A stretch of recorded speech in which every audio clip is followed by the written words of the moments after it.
আজকে আমি বানাবো দারুণ স্বাদের মুগ কচুরি। এর জন্য মুগ ডালটা আমি সেদ্ধ বসিয়ে দিয়েছি, নর্মালি যেমন সেদ্ধ বসাই। কিছু মশলা আমি গুঁড়িয়ে নেব শুকনো খোলায় ভেজে। এতে আছে আমার শুকনো লঙ্কা, কালো গোলমরিচ, ধনিয়া, জিরে, তেজপাতা, কালো জিরে।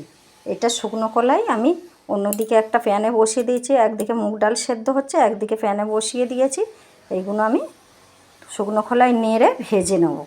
নিয়ে তারপর আমি এটাকে ঠান্ডা করে পেস্ট করে নেব। দেখুন কিভাবে বানাচ্ছি। এবার মুগ ডালটা সেদ্ধ হয়ে গেছে, হাতা দিয়ে একটু ম্যাশ করে নেব।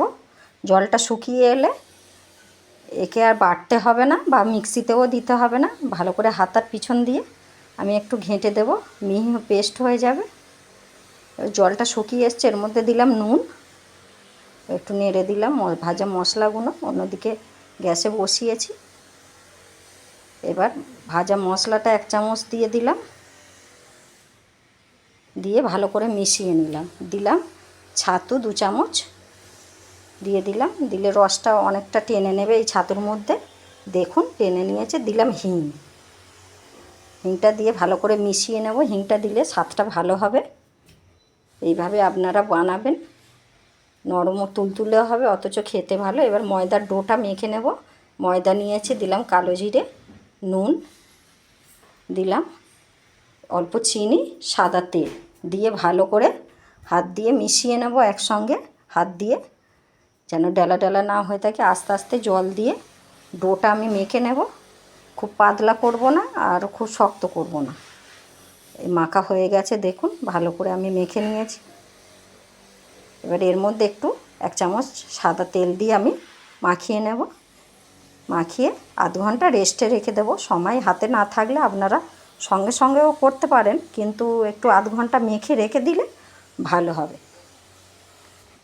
এবার আধ ঘন্টা পর আমি এই পুরটাকে লেচি কেটে নেব, নিয়ে এই বাটির মতো করে এবার ওর ভেতরে পুরটা দিয়ে দেব।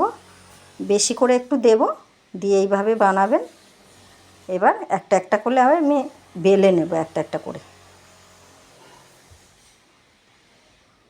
গোল গোল করে বেলে নেব।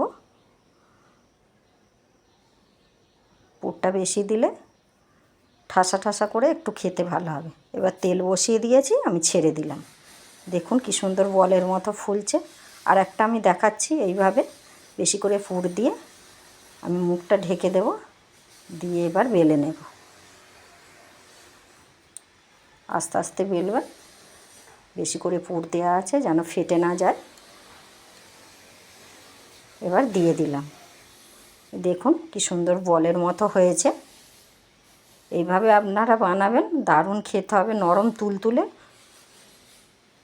এই দেখুন কত সুন্দর হয়েছে। আমি একটা ছিঁড়ে দেখাচ্ছি। যেমন নরম সফট তেমন খেতে ভালো হবে।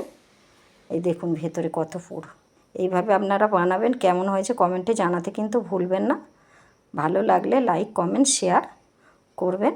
ইউটিউব থেকে দেখলে সাবস্ক্রাইব করবেন।